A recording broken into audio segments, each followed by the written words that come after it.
Well, welcome to week 8 of the course. This is going to be a busy week for you because you've got the midterm examinations starting. The window opens tomorrow, Wednesday, and you have until Friday, I think, to get it turned in. I'm sorry, I'm a little spacey and um, don't know that answer for sure, but check. It's in the announcement that I put out yesterday. That's just a regular announcement, so it's got the correct date. Um, the uh, the second personal challenge assignment report is due on May 6th, so be sure to have that done. Um, Most of you and will probably have experienced some setbacks, and so I've said this before, but I'll say it again. Don't feel at all bashful about reporting those. They're to be expected. If you've undertaken a real challenge, you're going to meet setbacks because you're undertaking the challenge, and the challenge is kind of pushing back at you. So um, so there's that. But I want to talk to you about mainly though, so offer feedback on the notional scenarios, and I'm going to be offering feedback to both of my classes for this semester, the 2000 level History of War course and the 3000 level American Military History course, um, because the the feedback itself, I think, for both course will kind of like inform your understanding of what it is that I'm looking for. And actually, it's kind of be kind of interesting for you to see what's going on in the other course as well. So let me get this up and running. Oh, before I go on, for my History of War course, I looked over the question, the multiple choice question about the sequence of events that opens the story of the 47 Ronin, and I just didn't like the question. I think what was going on was that it's an older version of the question that was just had some issues attached to it, um, and so although 35% of you got the question correctly, I think that if you missed it, um, it's understandable. So everybody who missed it got 2 points added to their quiz, so it's treated as if it's correct. And you students in my American Military History course, I keep track. I look for questions that are poorly done. Sometimes it just crops up that way. Sometimes and the way that I do this is if students report to me that they're having difficulty, and then I check the quiz statistics to see whether a majority of people got it correctly, or enough to assure me that I've given a valid question. If it looks invalid, if it looks like a bad question, I'm going to throw it out, and everybody will get credit as if they answered the question correctly. So that's just my policy. Okay, let me share the screen with you. If it will allow itself to be shared, here we go.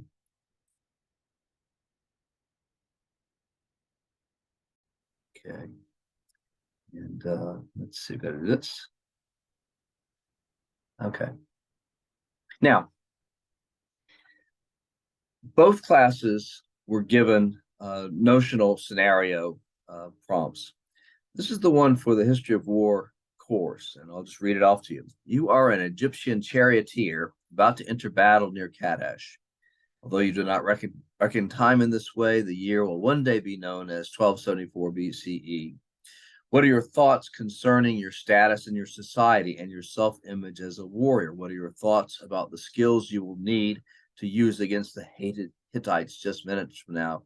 What is your attitude toward your fellow charioteers and toward the spearmen who comprise the numerical majority of the Pharaoh's army? So that's the question. That's the prompt, the way that it's set up. And the heart of the matter is to answer those specific questions that a charioteer might face. Now, this question was imperfect in the sense that charioteer could mean either the archer who handled the weapon in battle, or um, the driver, of the horses. Either way was all right with me. I meant for you to be dealing with the archer, but if you went with the driver, it was just it was really a matter of simply writing from the point of view of the driver properly. I would accept either type of answer. Now, people did pretty well with the skills that would be needed. The people did pretty well with the thoughts about status in society and their self-image and so forth. And for the benefit of the American military history students, charioteers were drawn from the elite of Egyptian society. It took a lot of time and practice to be effective with the composite bow and arrow that was used. It was very expensive to create a chariot and expensive to maintain the horses that were required to pull the chariot around the battlefield. And really, only people at the top of the society, the elite, were able to be charioteers, particularly archers. Archers are the main thing here. And so your status would be, I have a very high status in my society. In terms of my self-image, it's like, if this is my main identity, this is what I trained for. This is how I see my major identity in terms of the world and in terms of my society. Okay. What are your thoughts about the skills you will need to use against the hated Hittites just minutes from now? We'll see what that's about in the moment. And then what's your attitude toward your fellow charioteers and toward the spearmen who comprise the numerical majority of Pharaoh's army?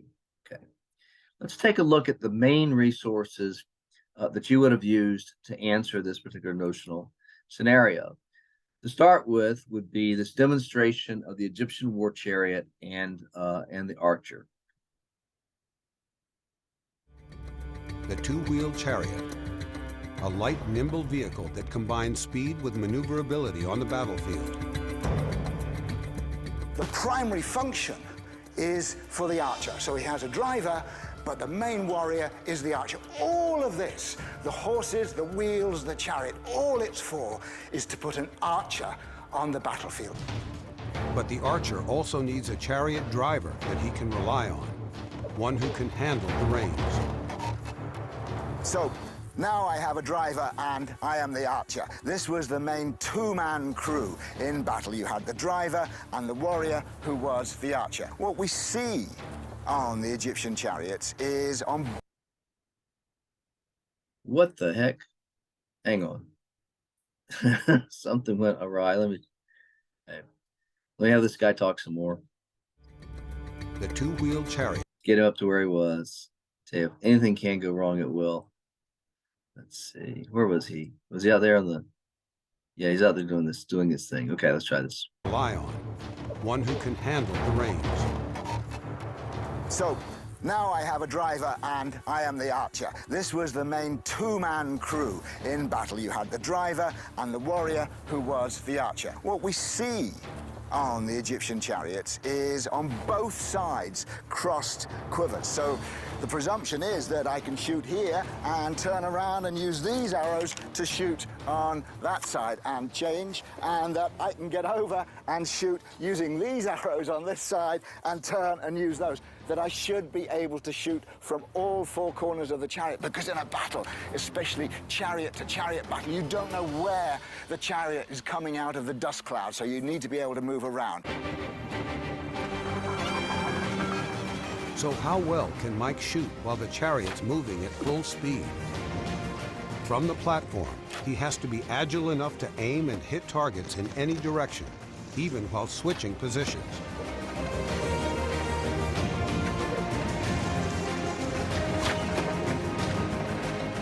The chariot suspension should help Mike keep his balance.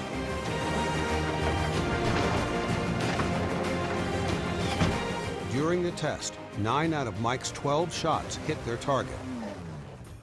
Okay. So, for for this part of the question, you're going to be, you're going to be thinking about the skill set that you as an archer are going to be deploying, and you're going to be thinking, I'm going to be shooting in all different directions. There'll be other chariots coming at me, maybe right out of the dust. So I'll have a limited amount of ability to acquire the target and fire at it. I'm going to have to move efficiently around the driver. And if you decided to be the driver, I'm going to have to have some situational awareness about what the archer needs to do and so forth, so I can get out of the way of the archer efficiently when he needs to shift positions. So where most of you lost points was in terms of the attitude toward the Egyptian spearmen. And these Egyptian spearmen constituted a numerical majority on the battlefield, but they were not the decisive arm. They did not decide the victory, like, ever. So it's a matter of, what do you think of these people as in relation to yourself? Well, you should know that these are primarily conscripted from the fields. They're not long-term soldiers, so to speak, by any means. They're just sort of sucked up from the farmlands or given their spears are given a minimum of training and then placed out on the battlefield. So how do you feel about these people? One answer, and I kind of know this from other readings that I've done, is that the answer often was just complete contempt, but that's not borne out in the lecture particularly, and it's not borne out in the video, and it's not borne out in waging war. The contempt aspect of it, what is repeated over and over again, though, is that the charioteers, the archer, is a member of the elite. Well, that says pretty definitely that there's somebody who's not a member of the elite, and that would be the spearman. So if you don't go with I have contempt for the spearmen, and I don't mind if they live or die, they're rabble.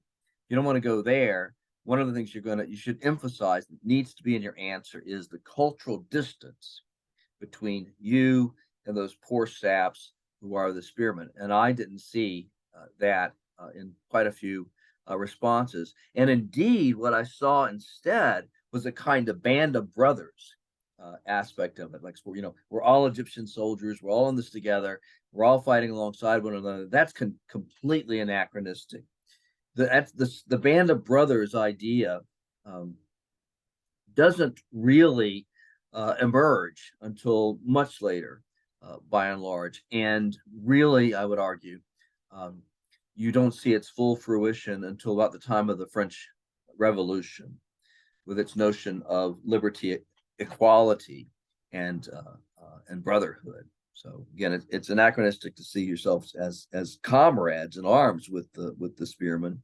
And some said, well, a major part of my concern in the coming battle is going to be to protect the spearmen. Well, no, your major function in the coming battle is to take out the enemy chariots. Okay, so this was the part. The third of the three questions that I was asking. This was the part where people had the most difficulty, and it really should not have been difficult.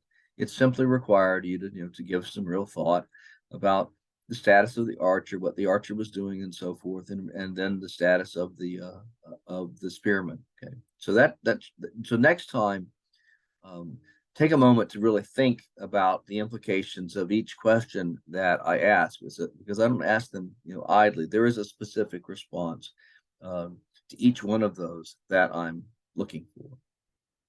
Okay, turning to the U.S. military history course. This is the prompt for that. You are a cobbler living in Boston. You find yourself in the streets during a riot in which an agent charged with collecting the stamp tax, 1765 for the stamp tax. This is important to know the year in this particular instance, is being tarred and feathered and carried out on a rail. You know that the tar is hot, that to be carried out on a rail is painful, and that the agent must feel frightened and deeply humiliated. Nearby, two men argue about what is happening. Now, the video is specific that it's John Adams and his cousin Samuel Adams. John Adams is going to be someone who resists the British, but via means that are restrained and political in nature. And Samuel Adams is much more of a believer in direct action. And so John Adams, we're going to see in a moment, is appalled by this. And Samuel Adams is saying, no, this is the way it's got to be. So the one that defends the tar and feathering is a legitimate reaction to the violation of the colonists' rights.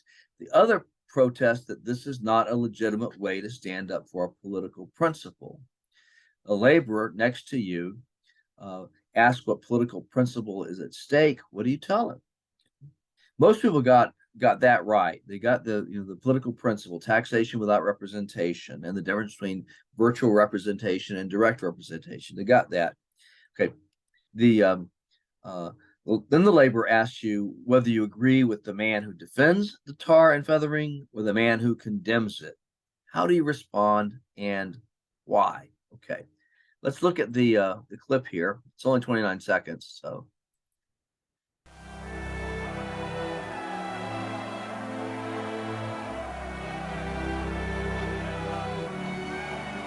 you approve of this?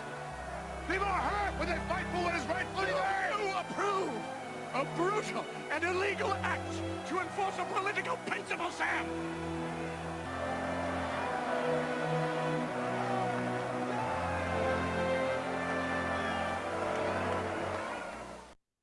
Okay, now, frankly, what I felt like in this particular instance is that I thought I was being specific enough to get the answer from you that I wanted to have, and then I felt like, okay, maybe I didn't. So I was really generous with grading your responses.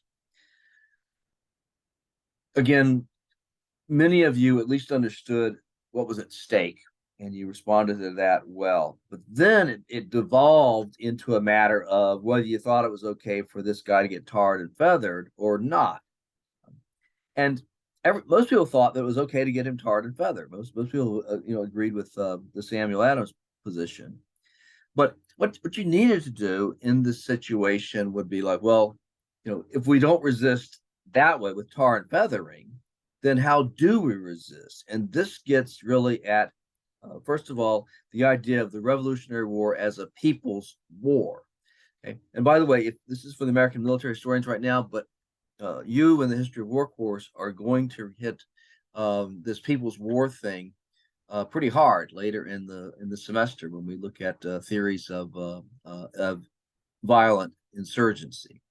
Now, Mao Zedong's idea of people's war is that this kind of war works in three phases. The first is the organization and politicization phase. Then second, insurrection and guerrilla warfare. So once you kind of completed phase one, then you can move to phase two, and this is where the sort of the real violence begins. And this is probably going to be the bulk of the war against the oppressor, because ultimately you turn to a conventional war, but at a point where you've acquired so much dominance over the oppressor government that you have mobilized enough of the population to create armies capable of taking on the forces defending the oppressor regime. You have captured or acquired in some other way enough weapons to conduct a conventional war, and that's how you ultimately win the war. Now, what I said in the lecture was that the organization and politicization phase takes place really where it begins is with the Stamp Act, the reaction to the Stamp Act. Okay. There's some unhappiness before this, but this is the point where the colonists are like, the British government is getting so out of control. We've really got to come up with a way to resist. And tar and feathering people is just not going to get it done. If within the frame of this people's war, tar and feathering people doesn't create organization. it doesn't necessarily politicize the population because it doesn't create a coherent picture of why um, the British government needs to be resisted. I mean, it is just an invitation to thuggery if you're talking about tarring and feathering people. So, and so, the heart of that notional scenario was to get at the organization and politicization aspect of things. Now, just for the history of war students, as it turned out, first of all, this template um, that is a 20th century template works pretty well in terms of looking at the war for American independence, because this organization politicization phase starts with 1765 and then concludes really with the outbreak of war in April 1775, the famous battles of Lexington and Concord.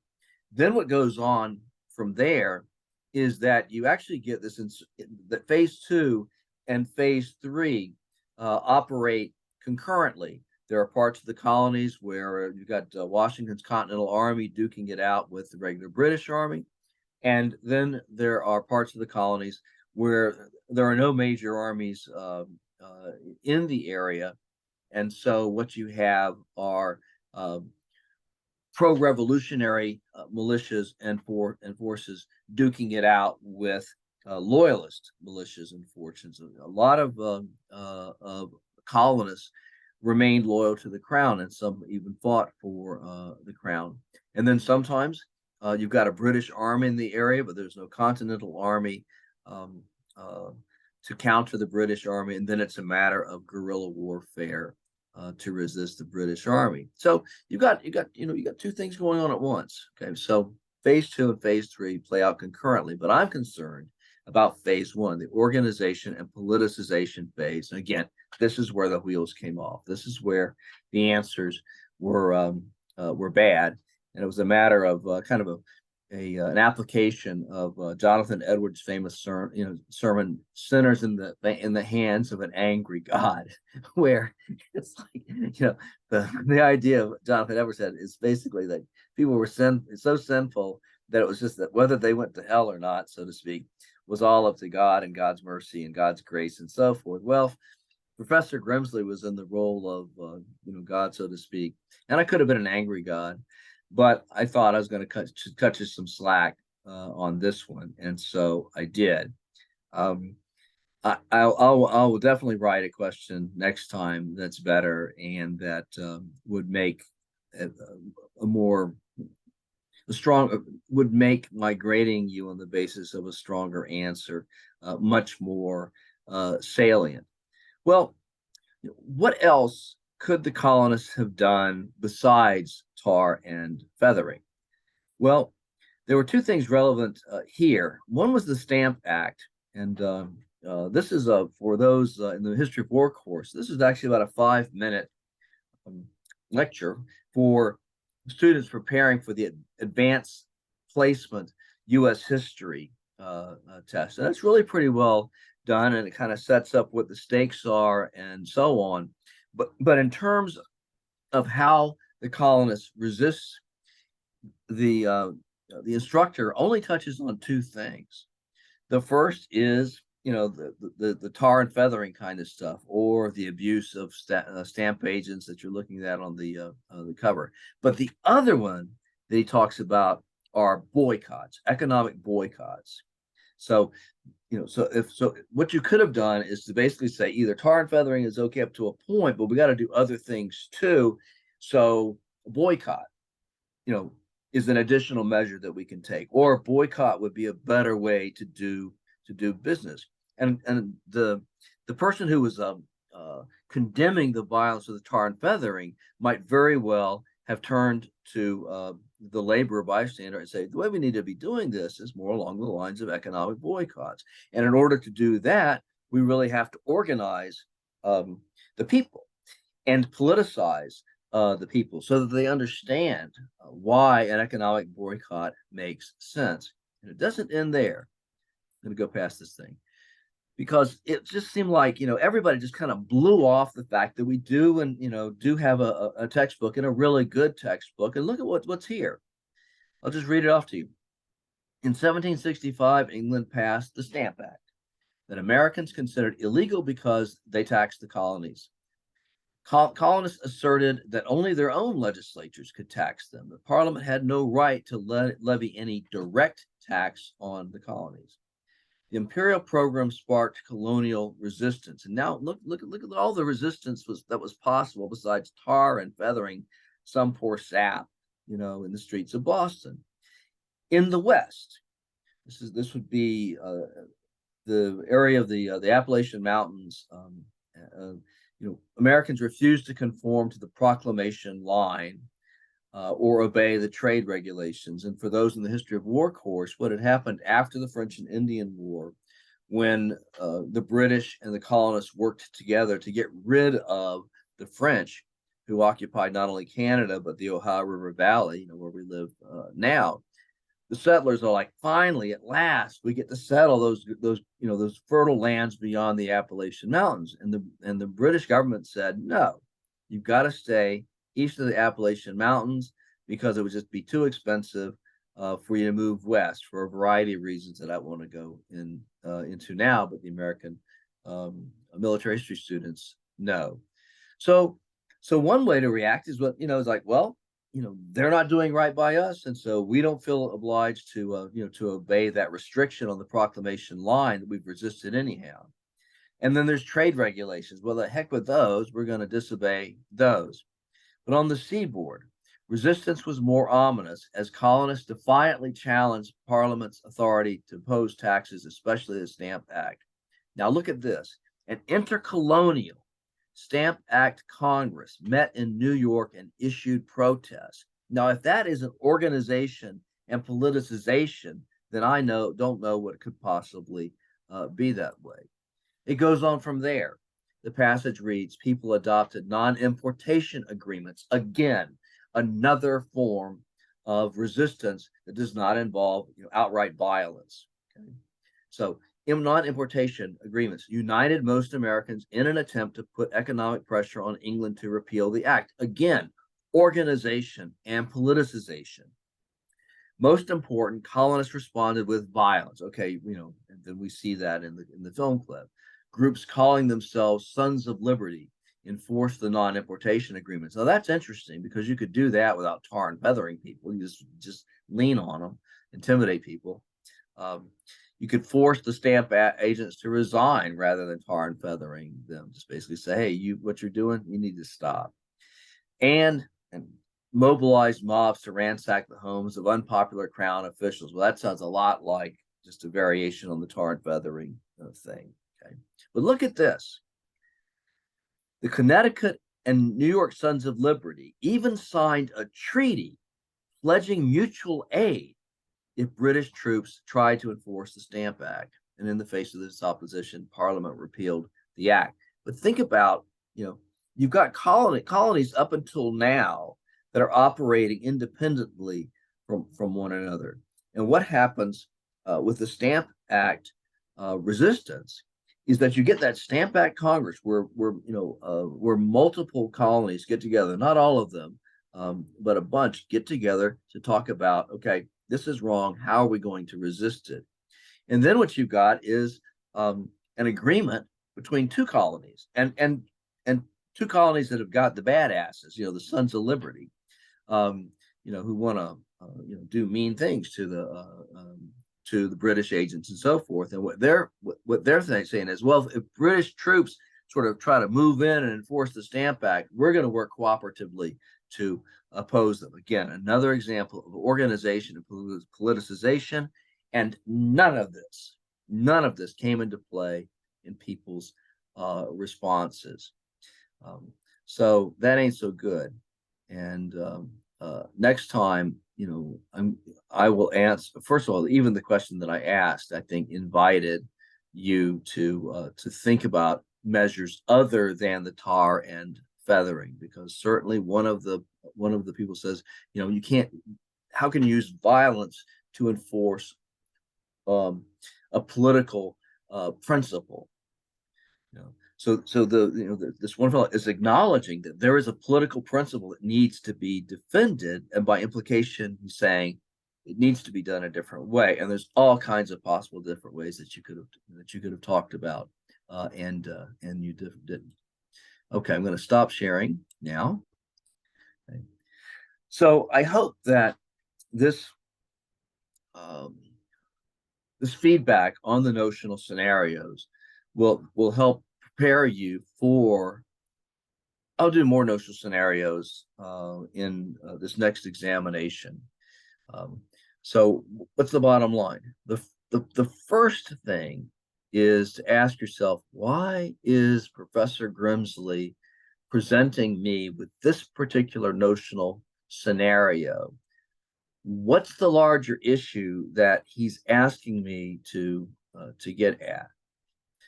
And again, that was really problematic on the American military history side of the house, because it just was like people focused in on the narrow question of whether it was okay to tar and feather somebody, or whether it wasn't okay to tar and feather somebody. And if it wasn't okay, people got no farther than, well, it's inhumane to do so. They didn't go in the direction of there are other political ways to resist. So again, I'm going to fix that problem next time. But again, for both courses, both think in terms of why is Professor Grimsley, asking this particular, offering me this particular notional scenario. What is it really all about? Okay. And where I went wrong with the American military history prompt is that I didn't ask you specifically, to offer alternative means of resistance. I left it implicit in the question and in John Adams' question to Sam Adams about, is this the way to do this? How can you can condone this? I thought from that you would extrapolate that you needed to look at alternative means of resistance. And I also think that at a minimum, the Stamp Act falls under the framework of the things that lead into the American Revolution. It's situated explicitly in the context of organization and politicization. That's how I talked about it, through the lens of People's War. And so I think that it would be, well, Professor Grimsley's asking about the Stamp Act. What was the significance of the Stamp Act? Oh, that's when the colonists began to really resist the British crown. And then that should have alerted you to all the different ways in which they could have done it. So this was a kind of a shakedown cruise, and so I was really lenient about it. At the same time, I found the caliber of the responses somewhat frustrating. Now, where we're headed in the history of war course, the emphasis there was on this emerging technology, the war chariot, which dominated battlefields in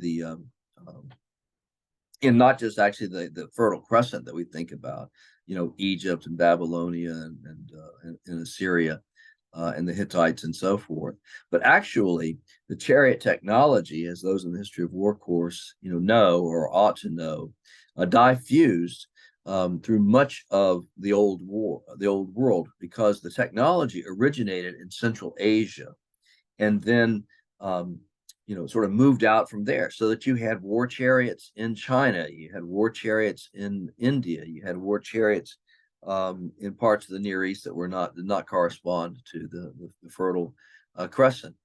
So what I was getting at in terms of this notional scenario has to do with, well, now that you've got this war chariot, how does it operate?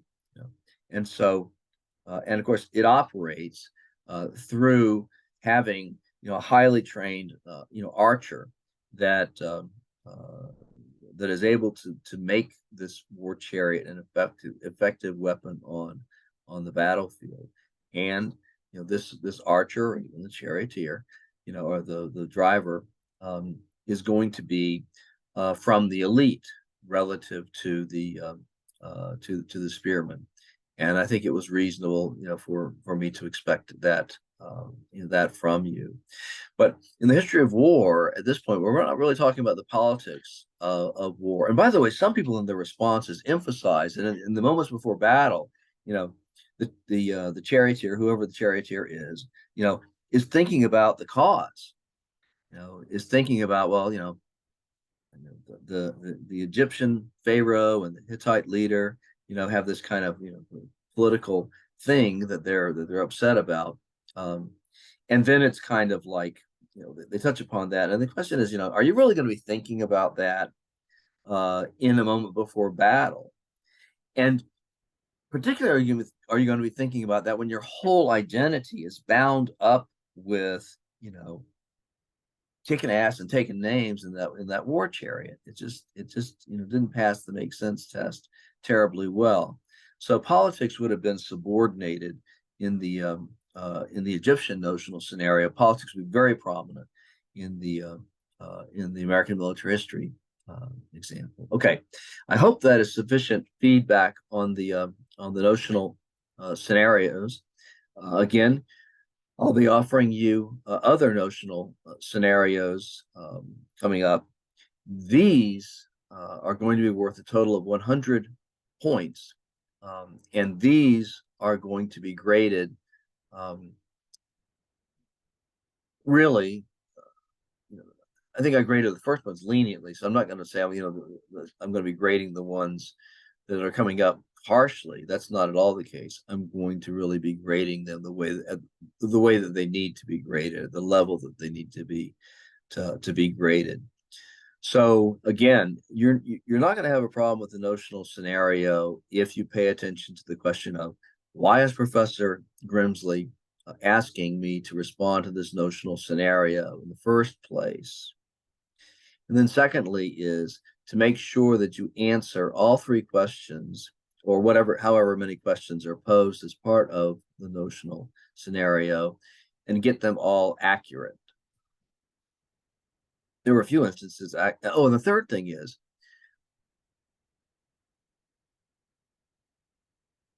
some people who wrote in the first person, which was tremendous, did a really good job of painting a picture of what it was like in the moments before battle, but they used up a lot of their word count to do so. What I want you to do is get straight to those questions that I'm asking. Other people actually didn't do it in the first person. They were a 21st century student saying, well, if I were an Egyptian charioteer, here's what I'd be thinking. No, for purposes of the question, you are an Egyptian charioteer, and I expect you to respond as such. Same thing goes for you on the American military history side. And I'll tell you why this really matters. An important part of being a historian and doing history is to be able to think your way back into the past. And one of the best ways to become a good historian is to really get into the heads of the historical actors whom you're studying. And so, in effect, one of the things that you kind of do is think your way into the minds and the hearts of the historical actors that you're studying. So, and that's why I insist upon the first person approach. I also insist upon it because that's what the instructions say that you're supposed to do. So do it. Okay.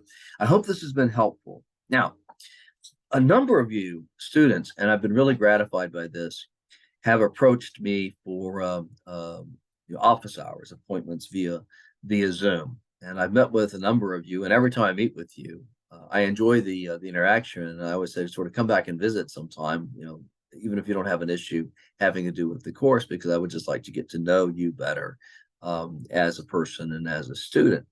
And that goes for those of you who have not made an appointment to see me. So there are 2 points to be made here. First, if you're having any kind of issue with the course, by all means, get in touch with me, and we'll set up a time to get together. Excuse me.